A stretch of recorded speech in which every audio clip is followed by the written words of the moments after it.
ولا دول للملحدين الاستغاثة بالنفاق على المؤمنين ويفرقون الإيمان بعقائدهم المجنونة। যশোরের একটি মাদ্রাসার ভিডিও নিয়ে রীতিমতো তোলপাড় সামাজিক যোগাযোগ মাধ্যম। ভিডিওটি নিয়ে দেশে বিদেশে নানা গুঞ্জন ইতিমধ্যে শুরু হয়েছে, বিশেষ করে ভারতে।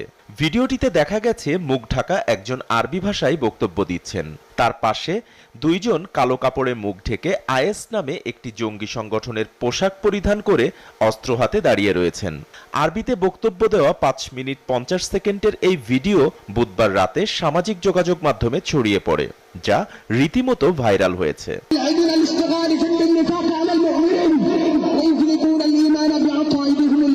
খোঁজ নিয়ে জানা গেছে ভিডিওটি যশোর সদর উপজেলার রামনগর রাজারহাট এলাকার জামিয়া ইসলামিয়া মাদ্রাসার।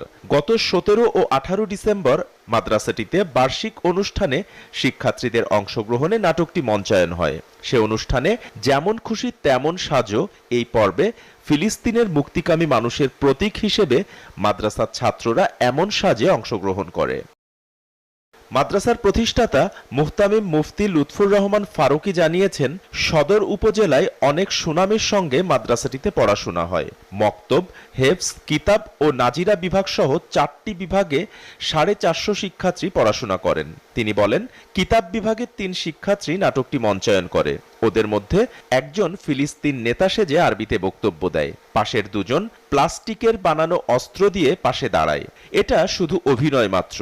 এই ভিডিওটি নিয়ে অনেকেই ভিন্ন উদ্দেশ্যে অপপ্রচার চালাচ্ছে। আসলেই তেমন কোনো বিষয় এই ভিডিওটিতে নেই।